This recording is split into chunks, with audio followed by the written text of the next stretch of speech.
qu'est-ce qu'on peut faire pour changer leur situation? On travaille ensemble. Là, on amorce un changement d'optique, un changement de paradigme qu'il n'y avait pas avant. Mais jouer uniquement sur l'émotion, par les images qu'on véhicule de ce qui se passe par-ci et par-là, ce n'est pas suffisant. Et c'est même contre-productif. Je vous remercie, Cher, pour d'avoir posé ce sujet aussi de la responsabilité des acteurs, des porteurs de projets, dans ce terme, ce paradigme, et dans cette responsabilité de, oui, faire usage des émotions, parce que c'est un vrai sujet, même dans la communication humanitaire, c'est jusqu'à où on doit aller, quelles images on peut montrer, et que il y a bien sûr un constat qui est la réalité est ce qu'elle est. Et elle doit être montrée pour pouvoir montrer l'ampleur des besoins. Mais elle ne doit pas être utilisée. Et c'est pour ça que je rebondis sur ce que vous avez dit, c'est la responsabilité des porteurs de projets de basculer ce qu'on appelle d'un appel émotionnel à un appel de raison, un appel raisonnable, de changer de paradigme. Eux-mêmes doivent être ceux qui entraînent le donateur, qui l'accompagnent pour reposer un paradigme de raison sur leurs dons, parce que c'est eux qui ont les données techniques. Et si eux ne le font pas, si les porteurs de projets ne le font pas, les donateurs ne pourront pas le faire. Et c'est Barakallahu Fik, c'est très pertinent de votre part d'avoir ramené cette responsabilité du porteur de projet dans cette question-là. Parce que les porteurs de projet, ils sont en première ligne. Ce sont eux qui nous donnent un retour d'information de ce qui se passe là-bas. Nous, on ne sait pas ce qui se passe là-bas. Mais eux, ils ont été présents sur place, ils ont vu, ils ramènent des témoignages, ils ramènent des images, ils ramènent des vidéos. Et comme tu le dis si bien, la communication humanitaire, oui, c'est vrai qu'elle va se baser dans un premier temps sur une sensibilisation qui va toucher, on va dire, le sens de notre fraternité, du fait qu'on est un seul corps, oui. Mais après, il faut passer à l'autre étape. Et ça, ce sont les porteurs de projet qui peuvent le faire. Le commun des mortels des donateurs a besoin qu'on le tire vers ça. C'est comme dans la formation intensive que j'ai suivie dans le domaine de la consultance en work. L'un des formateurs nous faisait une belle remarque. Il parlait des fondations, comment dirais-je, des fondations à utilité publique. Mais il disait que ce qui est important, c'est de réfléchir à voir quel impact les dons et les stratégies mises en place par ces fondations, ces structures, quel impact peut être généré auprès des populations locales. Comment on peut faire pour veiller à ce que ces populations s'élèvent? Elles ne restent pas dans la dépendance par rapport aux dons, mais on les aide à s'élever, à s'émanciper, à avoir de l'autonomie. C'est ça qu'il faut viser en réalité. Et c'est ça le changement dont on parlait tout à l'heure. Bien sûr, intégrer encore plus les bénéficiaires dans ce projet-là. C'est ça, exactement. Les bénéficiaires deviennent demain, et d'ailleurs c'est même un sujet dans la zakat, c'est est-ce que la zakat doit être donnée pour faire passer le bénéficiaire de la zakat à contribuable de la zakat. C'est un des objectifs que certains de nos machers soutiennent, c'est que l'objectif de la zakat c'est celui-ci. Pour d'autres diront que l'objectif de la zakat peut être autre, il peut être de continuer à rapporter cette aide à des bénéficiaires qui resteront bénéficiaires, mais l'objectif ultime c'est que ça éradique ce statut de pauvreté, tout comme les aumônes doivent rechercher à ce que les bénéficiaires puissent sortir de ce statut de bénéficiaire de pauvreté, et que on ne répète pas parce qu'on a des visions du don qui sont trop restreintes dans la durée et qui sont trop émotionnelles, à des actions court-termistes, à des résultats court-termistes, où ça ne remplirait pas ce rôle-là de... D'ailleurs, c'est dans les ODD, dans les objectifs de développement durable de l'ONU, c'est l'éradication de la pauvreté. Même si ça ne dépend pas que de la masse monétaire, c'est des sujets qu'on traite aussi à la plateforme de l'humanitaire, c'est les causes profondes de la pauvreté. On ne va pas révolutionner le monde avec les dons, on ne va pas pouvoir tout changer, on ne va pas pouvoir tout régler. Néanmoins, si chacun joue son rôle et porte sa responsabilité pleinement, bi-ihsan, en recherchant cette ihsan, eh bien, c'est comme ça qu'on arrivera à faire bouger ces lignes-là. Et en fait, le paradigme de l'autosuffisance, dans mon ouvrage sur la zakat, j'ai abordé cette question. C'est une question qui a divisé nos juristes musulmans anciens, qui est de savoir, la zakat vise-t-elle ce qu'on appelle kifayatul sana ou bien kifayatul umur. Est-ce l'objectif de satisfaire un bénéficiaire pour la durée d'une année, kifayatul sana, ou bien l'objectif c'est de satisfaire pour toute sa vie, kifayatul umur. c'est un débat qui a divisé les savants dans le temps passé. Mais aujourd'hui, l'avis qui semble le plus juste, c'est que on devrait passer plutôt vers kifayat al-umur. C'est veiller à ce que ce bénéficiaire, demain, il devienne à son tour contribuable. Il est autonome sur le plan financier. Il n'est plus accroché et prisonnier d'une forme d'assistanat. Il est autonome et demain, il va participer à la richesse, à développer la richesse de son pays, de son village, de sa contrée, etc. Ça, c'était un point. L'autre point aussi par rapport à ce que tu évoquais à l'instant même à Sayoub, ce qui est aussi fondamental, c'est que on doit avoir une vision holistique de l'action humanitaire. C'est aussi dans la formation, on nous parlait de ça, sur le WARF. Qu'est-ce que j'entends par vision holistique? C'est que lorsqu'il y a un problème que l'on veut traiter, ce problème, ce n'est pas un problème isolé. C'est un problème qui a des ramifications. Et il faut chercher où se trouvent ces ramifications, voir où sont ces racines. S'il y a de la maladie, s'il y a une maladie, par exemple, qui se répand dans une région ou un village ou une contrée, la première question, c'est pas de se dire on va acheter des médicaments, on va les soigner, on va faire appel à des médecins spécialisés, on va construire des dispensaires. Peut-être que tous ces moyens mis en œuvre, ils vont résoudre à moitié le problème. Mais le problème est toujours là. Ils vont résoudre l'effet. Exactement. Le problème est toujours là. Le problème, ça peut être dû à un problème lié à un manque d'hygiène. Ça peut être également en lien avec une eau qui n'est pas, comment dirais-je, qui n'est pas saine. Donc, il faut chercher, en fait, les vraies raisons, quelque part, qui ont conduit à la naissance de ce problème-là. C'est ça la vision holistique qu'on doit avoir dans l'action humanitaire. Tout à l'heure, vous avez mentionné le terme de sadaqatul jariya. Et vous l'avez mentionné en le questionnant un petit peu dans le sujet, puisqu'on disait voilà, de brandir l'argument de sadaqatul jariya pour réveiller cet intérêt qui est réel, que doit rechercher le musulman quand il donne, de faire des aumônes durables. Mais déjà, qu'est-ce que c'est une sadaqatul jariya? Déjà, pour bien comprendre, ça veut dire comment elle se construit, cette sadaqatul jariya. Ouais. La sadaqa jariya, elle retrouve son origine dans un célèbre hadith dans lequel le prophète sallam dit Idha mata ibn Adam inqata amalu illa min thalath, lorsque le fils d'Adam décède, toutes ses œuvres s'interrompent sauf trois. Et là, il a cité donc ilm al-nafi', il a également cité donc ilm al-nafi', il a également cité donc une aumône, donc une sadaqa jariya, une sadaqa dont l'effet se perpétue, et waladin salih yad'u lahu, un enfant pieux qui invoque en faveur de son parent après sa mort. Donc la sadaqa jariya, elle porte bien son nom, parce que les sadaqas sont de deux types. Il y a une sadaqa qui est une sadaqa qasira, c'est-à-dire une sadaqa dont l'effet est immédiat et il est limité. Il concerne une personne, je lui donne à manger, je lui ai permis de se vêtir, ça s'arrête à ça. Tandis que la sadaqa jariya, son effet, il est extensif. Il n'est pas seulement extensif, il est aussi pérenne parce qu'il est censé durer dans le temps.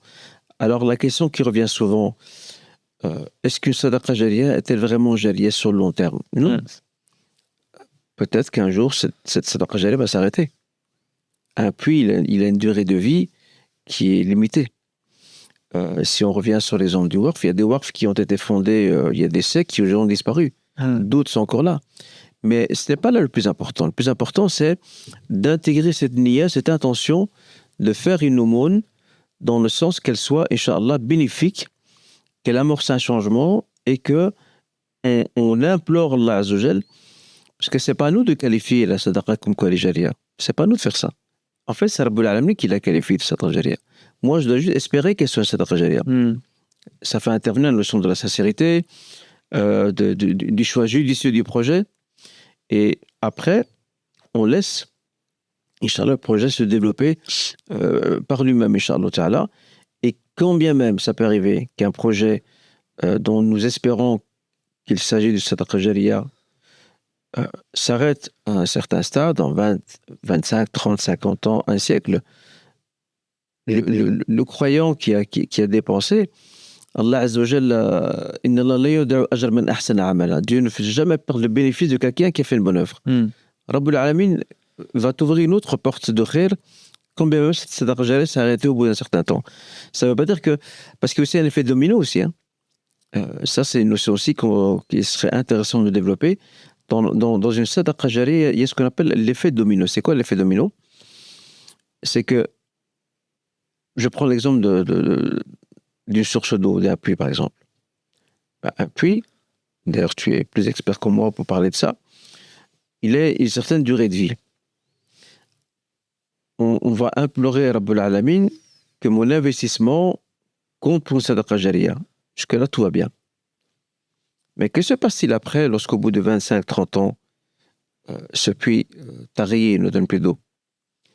En réalité, la sadaqa jariya n'est jamais vraiment arrêtée. Parce que ce qu'on perd de vue, ce sont les effets durables que cette eau a pu produire sur ces gens-là. Ah. Ils ont une meilleure santé. Ils vont aller étudier. Ils vont apprendre leur dîn. Ils vont travailler. L'une des pièces maîtresses de cette réussite, religieuse, spirituelle et sociale, c'est notamment l'eau. Et c'est pas par hasard que Rabbul Alamin dit Waja'alna min al-ma' kulli shay'in hayy. Donc je veux dire par là que, quand bien même cette sadaqa jariya s'arrête à un certain temps, en termes de typologie, on s'entend bien, ce qu'elle a généré comme effet sur les concernés, bah, ça continue toujours. En fait, c'est la suite de la sadaqa jariya, en fait, si on regarde ça de plus près. Et c'est ça l'effet domino. Il convient aussi d'attirer notre attention aujourd'hui sur, là on parle des effets dominos positifs, mais aussi sur les effets dominos négatifs. Oui, bien sûr. Des fois, parfois, pour revenir au premier sujet qu'on a évoqué, c'est-à-dire rechercher la qualité, non pas la quantité, parce que souvent quand on cherche la quantité, la qualité baisse et donc les effets dominos sont plutôt négatifs. Tout à fait. Quand on cherche la qualité, l'effet domino va plutôt être bénéfique. Donc il convient aussi au donateur, donc on l'a dit, à celui qui donne, de chercher à donner pour ce qui aura un effet domino le plus bénéfique possible, réduisant au maximum les nuisances. D'ailleurs, c'est un principe humanitaire, et d'ailleurs là, c'est pour les porteurs de projets, c'est qu'il y a le principe humanitaire universel de base qui est ce qu'on appelle le do not harm, c'est-à-dire de ne pas nuire quand on fait un projet. Et donc, il nous convient déjà d'un point de vue humain, de l'action humanitaire, de ne pas nuire, et encore plus pour nous, du côté de l'éthique, de ne pas fournir des aides qui nuiraient, qui bénéficieraient dans un instant très court, et qui finiraient par avoir des effets dominos qui sont des nuisances, voire des risques mortels pour les bénéficiaires. Là, ça serait contre-productif et ça serait contre-nature de l'acte de sadaqa jariya et même de l'acte de don en soi, non? Tout à fait. C'est pour ça qu'on ne doit pas seulement s'arrêter sur les qualificatifs de l'action comme étant sadaqa jariya. Il faut absolument que la dimension éthique soit pleinement intégrée. D'ailleurs, c'est un point très intéressant que tu évoques. Pourquoi? Parce que c'est quoi, in fine, l'objectif d'une sadaqa, qu'elle soit jariya ou non? L'objectif final, c'est ce qu'on appelle an-nafa'. C'est qu'elle soit profitable. Mais attention, an-nafa' doit s'accompagner de la maslaha. Parce qu'elle peut être nafi'a, mais darra à la fois. Elle est utile, profitable, mais elle est nuisible au même moment. En fait, elle répare une chose et elle détruit autre chose. Mais ça, ce n'est pas possible. Et ça, c'est là qu'on fait intervenir toute la dimension éthique. Et notamment, je ne sais pas si on va en parler maintenant, mais notamment la notion de la préservation de l'environnement qui est autour de nous. Ça rentre tout à fait, oui, dans ce sujet-là, parce que si on fournit, on finance des projets, si on donne, parce qu'on veut, alors, soit satisfaire notre soif d'aider, parce qu'on est en détresse, parce qu'on est malheureux, parce qu'on est triste, parce qu'on se sent impuissant, et qu'on donne sans avoir cette perspective qualitative dans le don, eh bien, on risquerait de financer des projets qui auraient des répercussions négatives pour les bénéficiaires. Et aujourd'hui, c'est vrai que, encore plus dans notre ère aujourd'hui, la question de l'environnement, elle se pose, c'est-à-dire polluer les sols, polluer les nappes phréatiques, voilà, tout ça, ça revient à une conscience collective pour l'humanité. C'est au cœur des sujets, hein. On sait que la surproduction engendre des grands déchets qui polluent, etc. Et bien aussi, à notre niveau, dans notre sujet aujourd'hui, c'est mon acte de don, est-ce qu'il contribue à avoir des répercussions négatives, et notamment la préservation de l'environnement, qui fait partie quand même des objectifs. Bien sûr. Sur cette terre-là, c'est un dépôt. Tout à fait. Allah l'a créé, nous l'a laissé. خلق لكم ما في الأرض. Exactement. Il nous a créé pour nous, c'est un dépôt auquel on doit prendre soin. Cette dimension, de nouveau, si on devait rebondir sur celle-ci, elle aussi, elle est très souvent absente de nombreux projets. Pourquoi? Parce qu'on vise beaucoup le quantitatif. On est vraiment dans une marchandisation, dans une approche mercantile. Et là, bien évidemment, je ne généralise pas, je ne dis pas que c'est le cas de toutes les structures humanitaires, mais c'est un phénomène qui est existant. On est beaucoup dans le quantitatif.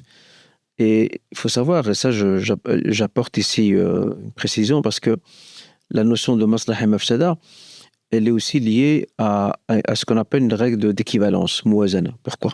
Alors, maslaha, mafsada, c'est-à-dire bénéfice-nuisance. Le rapport bénéfice-nuisance est un concept central dans les sciences islamiques. Tout à fait. Et il y a aussi une clé d'entrée sur ce domaine-là, c'est celle de l'équivalence al-muwazana. Pourquoi j'évoque cette question, ou ce point-là, précisément? Parce que il ne faut pas idéaliser la maslaha. Bien sûr, si on peut arriver à une maslaha optimale, donc à un intérêt, un bienfait optimal, c'est demandé. Mais parfois, une malfa'a peut s'accompagner d'une part de mafsada. Et c'est là qu'on doit analyser. Qu'est-ce qui l'emporte le plus?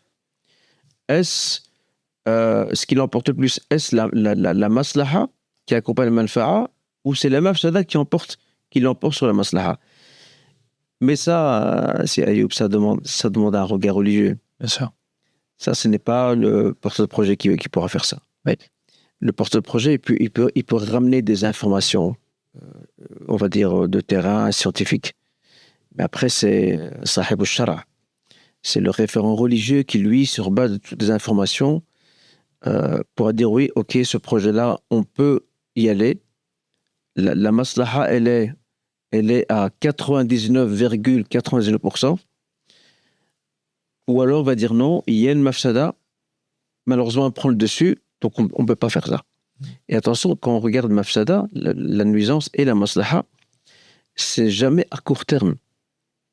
C'est tout sur le moyen et long terme. Ouais. C'est ça qu'il faut regarder. Ça, c'est des paramètres très précis dans ce qu'on appelle l'équivalence, le muwazana, qu'il faut intégrer dans les projets humanitaires. Je ne peux pas bâtir une chose et détruire à côté. C'est le contraire de ce que notre din prône. Allah Rabbul Alamin, dans le Coran al-Karim, dans la sourate Al-Jathiyah, la Genouille, qu'est-ce qu'il dit? وَسَخَّرَ لَكُم مَا فِي السَّمَاوَاتِ وَمَا فِي الْأَرْضِ جَمِيعًا مِنْهُ. Il a mis à votre disposition ce qu'il y a dans les cieux et sur la terre. Tout provient de lui. Et dans sourate Al-Ahzab, dans sourate Les Coalisés, ظَهَرَ الْفَسَادُ فِي الْبَرِّ وَالْبَحْرِ بِمَا كَسَبَتْ أَيْدِي النَّاسِ. La corruption apparaît sur terre, d'accord, et sur mer à cause de ce que les hommes ont commis. Ça, c'est intéressant. Aujourd'hui, tout le chamboulement auquel nous sommes témoins, chamboulement, on va dire, environnemental, écologique, c'est dû au fasad de l'insan. C'est l'être humain qui saccage. En fait, il saccage son lieu de vie. C'est comme si toi, tu as une maison et tu commences à détruire à l'intérieur, tu saccages l'intérieur de ta maison. Tu casses une partie du toit, tu casses une partie des châssis, une partie des piliers de la maison. En fait, tu es en train de tout détruire, ce qui est censé t'abriter. Et l'ard, la terre, c'est l'habitat de l'homme.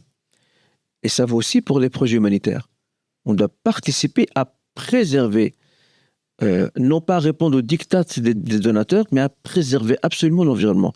C'est une question, c'est pas seulement une question éthique, c'est aussi une question spirituelle. Alors, la nature, le Coran qui nous l'apprend, la nature participe au tasbih. Elle participe à la glorification d'Allah Azza wa Jal. Et on doit composer avec elle, et pas comme le disait Descartes, nous ne sommes pas là pour contredire Descartes. En fait, nous, on n'est pas là pour dominer la nature. Nous sommes là pour nous servir de la nature, tout en vivant avec elle. Bien sûr. Et de respecter ce dépôt qu'Allah nous a donné et duquel il nous permet aussi d'agir. C'est-à-dire que si on corrompt la planète, eh bien, on corrompt aussi notre matière première à pouvoir faire du khair. Exactement. Parce que si on veut lutter contre la pauvreté, eh bien, il va falloir pouvoir sortir de cette terre-là de quoi nourrir l'être humain. Et si on corrompt les océans, comme c'est le cas aujourd'hui, avec la disparition des coraux, si on corrompt les sols avec la pollution des nappes phréatiques, eh bien, on va donner quoi à boire?